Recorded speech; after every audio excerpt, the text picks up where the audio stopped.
I've been working in industry for over 30 years now. My last corporate role was as the Chief Technology Officer of the largest global division of Morgan Advanced Materials. I started my career after a degree and PhD in chemistry at Warwick University. I started as a technologist in the R&D Centre for the Morgan Group, developing new products and advanced material solutions for a wide range of industrial sectors. And during my early career as a technologist, I thought innovation was all about technology, that developing a great new product would almost guarantee commercial success on its own. But as my career took me into the operating businesses, first as technical director for a small global division, then on into general management positions in larger global business units, and then ultimately off to living and working in China for many years. My career exposed me to many other business functions, to the complexity of organizations, of operations, of routes to market. And I gradually began to see that innovation was a much more complex thing than I'd first naively thought. I slowly began to appreciate that innovation isn't just about technology. It's as much about people as it is about technology. And I started to gain a real interest, not just in the technology, but in how actually technology works in a real business, and how to get people to take part, to contribute, to interact collaboratively. And that's where I realized much more could be achieved. And so I started to focus my efforts and career on this. And so after I left the Morgan Group, I set up TTIP, which, as you say, is our global innovation consulting, training and networking group. And I started with the team working with companies around the world in this area. And this is where the books came from.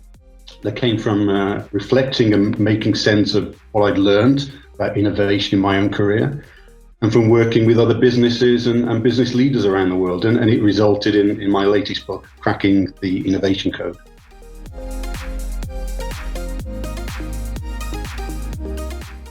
Well, innovation, in my experience, is such an overused buzzword in the business world right now.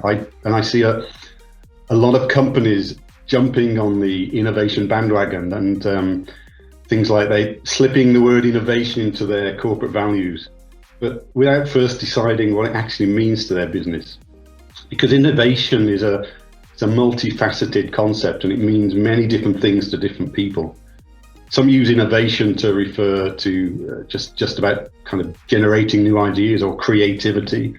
Some use innovation to talk about purely new product development.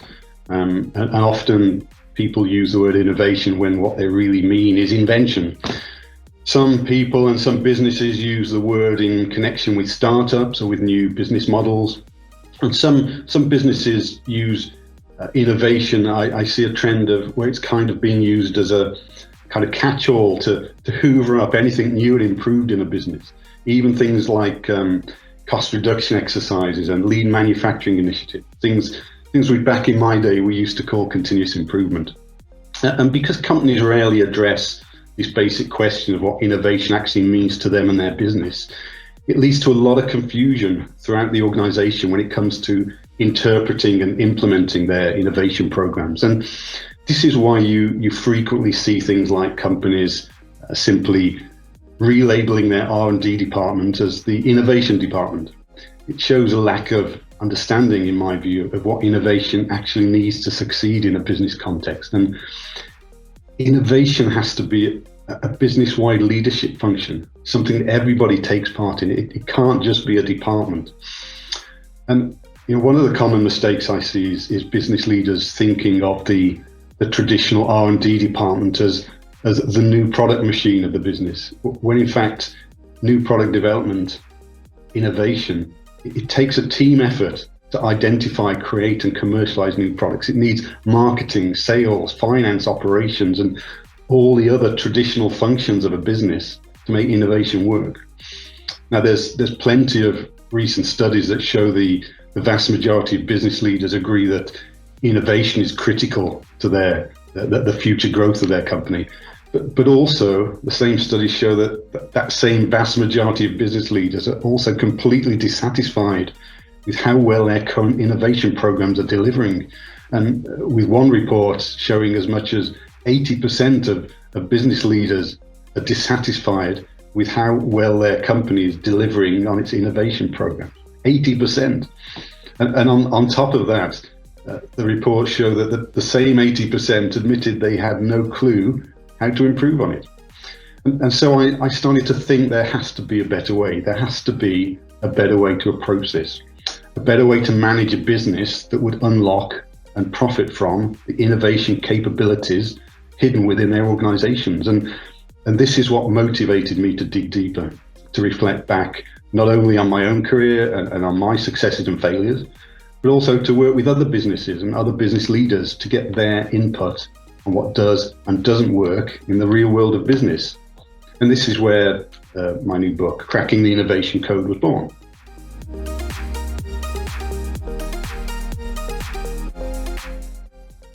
What I've discovered in my career and in my more recent research for the book is that for innovation to succeed, one of the first things that it needs is a voice at the top table. So someone in the business has to be responsible for delivering innovation and the innovation program. And that someone has to have a seat at the top table, be it board of directors or executive management. Somebody has to be the voice of innovation, because if not, it's just not going to be discussed. But more than that, it takes more than that, because the CEO, the president, whatever he or she labels themselves as, the boss, they also need to take part. It's not something you can just delegate away. If you believe innovation is the future of your business, you cannot just delegate it away if you're the boss. You have to be seen to take part in it, because otherwise you send a negative message to the rest of the organization about the importance of innovation if you yourself don't take part. And that can mean just timetabling 5 or 10 or 15% of your time, but you have to be seen to be involved. The second thing I see is that for success, a business does need to have an end-to-end innovation process. And by that I mean a set of business processes that helps to generate new ideas, to choose the right ones from that list which are going to help the business grow, transform those into business proposals, business cases, into projects, and ultimately on into commercialization. So every business needs an end-to-end innovation process of one scale or another. And more than that, everyone in the business needs to understand what that process is and how they should be contributing to it. The third thing I see is that for success, a business needs to monitor and report progress against visible targets which are relevant to their innovation programs. And the fourth, and maybe the biggest one of all, is culture. Innovation thrives on the good-naturedness of people in a company, on the positive attitudes of people who want to work together to bring their new ideas into reality. And a business has to work hard to give their people the right environment and framework that allows them to do that. But unfortunately, many existing businesses, particularly in the manufacturing sector, they have legacy organizations, structures and business processes that actually do the opposite and hold their people back. And that's one of the biggest challenges I see for most companies today.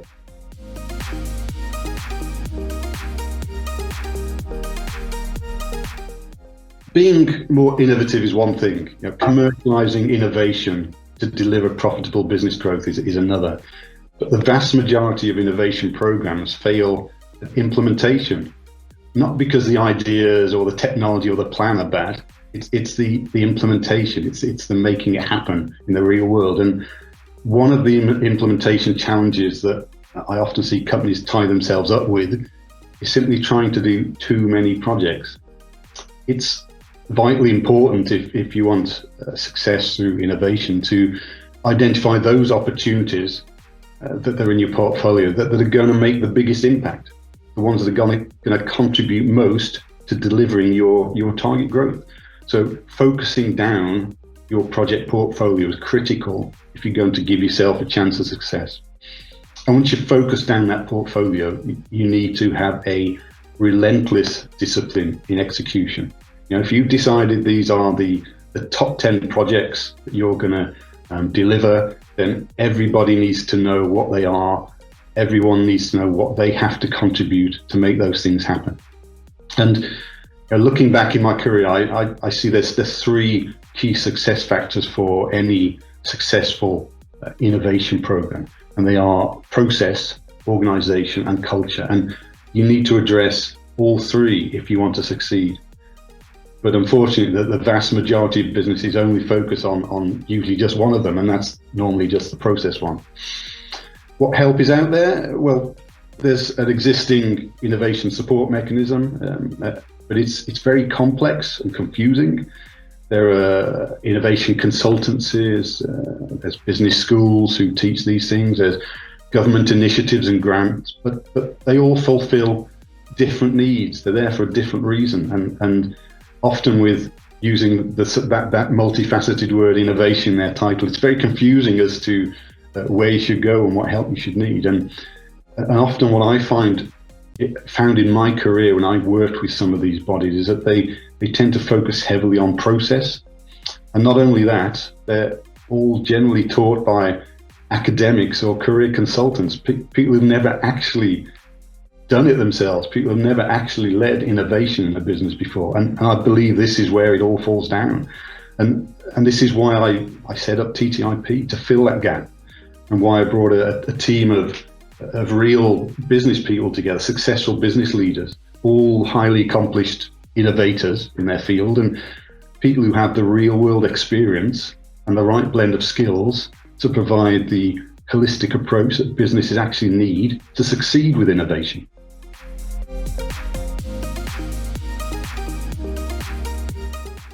I wrote this book for much the same reasons I explained earlier, because I found existing innovation books and training courses that are largely written and delivered by academics and consultants, people who've never actually led a business themselves, people who've never actually done it themselves. So these are people who sit on the sidelines and observe. And as someone with a long career in business, if you try to make innovation happen in real businesses with real people, it's very different. And so I felt there was a gap in the subject, in how it's explained, how it's taught, because when you're the one leading the business or the business function or department, when it's your neck on the block, the world really looks very different. And all the theory that I've been exposed to over the years on how to make innovation work it wasn't always that helpful or practical. So I wanted to set the record straight and tell it like it really is. Business people don't need more theory. They don't need yet more and more complex, overly clever tools and techniques. What they need is practical help on how to implement what's out there already. And as I said before, the vast majority of innovation programs fail at implementation, not because the technology, the ideas and the business tools or the plan are bad. And so that's why I wanted to write this book. I wanted to write a practical guide for people who are struggling with these issues. One that not only summarized my own experience, but also brought together the experience of some of the most successful and innovative companies in the world. And that's why in writing the book, I collaborated with some of the leading innovators in the industrial world today. People like Alexa Dembeck, who is the Chief Technology and Sustainability Officer of DuPont. People like Maurits van Paal, who is the Chief Technology Officer of Johnson Matthey. People like Phil Clark, Global Technical Director at 3M, and many, many more. All people like myself who've been leading innovation in real world business environments, people who know the challenges and the pitfalls, people who've learned how to maneuver around them. And so, unlike existing books in this genre, Cracking the Innovation Code is a practical, real world view of how innovation actually works in business. And I wrote it as a playbook for how to manage your business to successfully deliver business growth through innovation.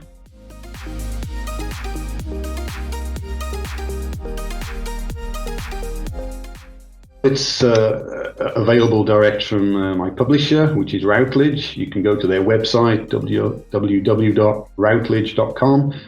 You can order online, or you can go via our TTIP website, which is www.ttipconsulting.com.